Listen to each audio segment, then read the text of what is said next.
ప్రేమను ఎప్పుడైనా తూకం వేయగలమా? ముఖ్యంగా అమ్మ ప్రేమ, నాన్న ప్రేమ ఈ రెండింటిలో ఏది ఎక్కువ అని తేల్చడం సాధ్యమేనా?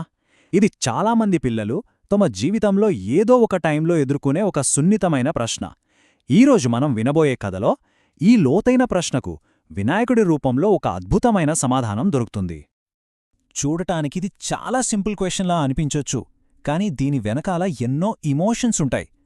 ధామనెల్లూర్ అనే ఒక చిన్న ఊర్లో లక్కీ అనే అబ్బాయిని వాళ్ళ నాన్న సరిగ్గా ఇదే ప్రశ్న అడిగారు. అంతే, ఆ పిల్లాడి ప్రపంచం ఒక్కసారిగా కన్ఫ్యూజింగ్గా మారిపోయింది. మరి ఆ కథేంటో ఇప్పుడు చూద్దాం రండి. సరే, మన కథలో మొదటి భాగానికి వచ్చేశాం. లక్కీ అనే చిన్నారి తన తండ్రి అడిగిన ఒక చిన్న ప్రశ్నతో ఎంతటి మానసిక సంఘర్షణకు గురయ్యాడో చూద్దాం. దామనెల్లూర్లో లక్కీ తన అమ్మానాన్నలు రమ్య, మహేష్ల మధ్యలో ఎంతో హాయిగా, సంతోషంగా ఆడుకుంటున్నాడు. అంతా ప్రశాంతంగా ఉంది.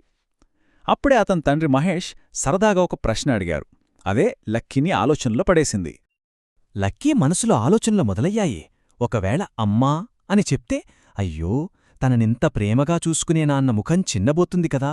ఈ ఆలోచనే అతన్ని తెగ్గ కలవరపెట్టేసింది. మరి రెండోవైపు చూస్తే, ఒకవేళ నాన్న అని సమాధానం చెప్తే, తనని ప్రాణం కన్నా ఎక్కువగా ప్రేమించే అమ్మ కళ్లల్లో నీళ్లు తిరుగుతాయేమో అని భయపడ్డాడు. ఆ చిన్నారి హృదయానికి ఇది నిజంగా చాలా కష్టమైన పరిస్థితి. ఏం చెప్పాలో తెలియక లక్కీ మనసు భారమైపోయింది. వెంటనే పొరుగెత్తుకుంటూ వెళ్ళాడు. ఎక్కడికి? మామిడి చెట్టు కింద కూర్చున్న తన తాతయ్య చంద్రయ్య దగ్గరికి. పెద్దల దగ్గరే ఏదో ఒక సొల్యూషన్ దొరుకుతుందని ఆ పిల్లాడి నమ్మకం. ఇక్కడే కథ ఒక ఊహించని మలుపు తీసుకుంటుంది. లక్కీ సమస్యకు సమాధానం తన తాతయ్యే చెప్పబోయే ఒక పౌరాణిక కథలో ఏకంగా దేవలోకంలో దాగి ఉంది. ఏంటా కథ? ఇప్పుడు విందాం. నాయనా, ఇది కొత్త ప్రశ్న కాదురా. అచ్చం ఇలాంటిదే ఒకసారి దేవలోకంలో కూడా వచ్చిందట అని చంద్రయ్య కథ చెప్పడం మొదలుపెట్టారు. ఆ మాటలు వినగానే లక్కీకి తన చిన్న సమస్యకు ఏదో విశ్వమంత ప్రాధాన్యత వచ్చినట్టు అనిపించింది. తాతయ్య కథలోకి తీసుకెళ్లారు. దేవలోకంలో సాక్షాత్తు శివపార్వతులు వాళ్ల కుమారుడైన వినాయకుడిని పిలిచి సరిగ్గా లక్కీని అడిగినట్టే అడిగారట. ఇప్పుడు వినాయకుడు ఏం సమాధానం చెప్పాడో చూద్దాం. ఇప్పుడు కథలోని అత్యంత కీలకమైన ఘట్టానికొచ్చాం. ఆ దైవిక ప్రశ్నకు వినాయకుడు ఎలాంటి అద్భుతమైన జ్ఞానంతో సమాధానమిచ్చాడో చూద్దాం. వినాయకుడు ఒక్క క్షణం ఆగాడు. తన తల్లిదండ్రుల వైపు చిరునవ్వుతో చూసి, ఇద్దరూ నాకు సమానమే అని చెప్పాడు. అంతే. అక్కడందరూ ఆశ్చర్యపోయారు. ఎందుకంటే ఎవరో ఒకరి పేరే చెప్తాడని ఎదురుచూస్తున్నారు. మరి ఆ సమాధానం విన్న శివుడు కూడా ఆశ్చర్యపోయి అదెలా అనడిగాడు.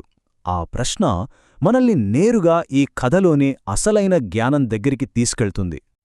అప్పుడు వినాయకుడు చెప్పిన సమాధానంలోనే ఈ కథలోని అసలైన జ్ఞానం మొత్తం ఉంది. ఆయన ఏమన్నాడంటే, అమ్మా, నువ్వు నాకు ప్రాణమిస్తే నాన్న ఆ ప్రాణానికి ఒక దారి, ఒక మార్గం చూపించారు. అమ్మ లేకపోతే అసలీ జీవితమే లేదు. మరి నాన్న లేకపోతే ఈ జీవితానికి గమ్యమే లేదు. ఎంత అద్భుతమైన పోలిక గదండి. ఒకరు మన ఉనికికి కారణమైతే మరొకరు ఆ ఉనికికి ఒక అర్థాన్నిస్తారు. తన కొడుకు జ్ఞానానికి, ఆ వివేకానికి పార్వతీదేవి కళ్ళు ఆనందంతో చెమ్మగిల్లాయి. శివుడైతే గర్వంగా వినాయకుడిని గట్టిగా ఆలింగనం చేసుకున్నాడు. ఆ సమాధానం వాళ్ల హృదయాలను అంతలా కదిలించింది. మరి సరే, దేవలోకంలోని ఈ జ్ఞానం భూలోకంలోని మన లక్కీ సమస్యను ఎలా పరిష్కరించిందో చూద్దాం. ప్రేమ యొక్క అసలు అర్థమేమిటో తెలుసుకుందాం. చంద్రయ్య కథను ముగించి లక్కీకి అర్థమయ్యేలా ఒక మంచి పోలిక చెప్పారు. చూడునైనా, గుండె రెండు వైపులా కొట్టుకుంటేనే మనిషి బతుకుతాడు. ఒకదాన్నెక్కువ ఇంకోదాన్ని తక్కువ అని మనం చెప్పలేం గదా. అబ్బా, ఎంత బాగా వివరించారో కదా.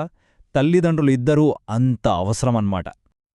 తాతయ్య మాటలు వినగానే లక్కీ ముఖం వెలిగిపోయింది. అతనికి అసలు విషయం అర్థమైపోయింది.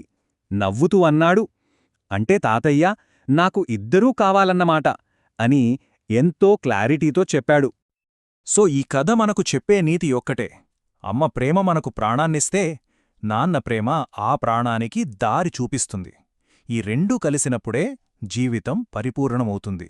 అందుకే ప్రేమని ఎప్పుడూ పోల్చకూడదు. దాన్ని కేవలం పంచుకోవాలి, అంతే. ఈ కథంతా విన్నాక మళ్ళీ మనం మొదటడిగిన ప్రశ్నకే వద్దాం. మనం నిజంగా ప్రేమను కొలవగలమా? బహుశా ప్రేమ అనేది కొలమానాలకు అందేది కాదేమో. అది కేవలం అనుభవించి పంచుకోవాల్సిన ఒక అద్భుతమైన భావన. ఏమంటారు?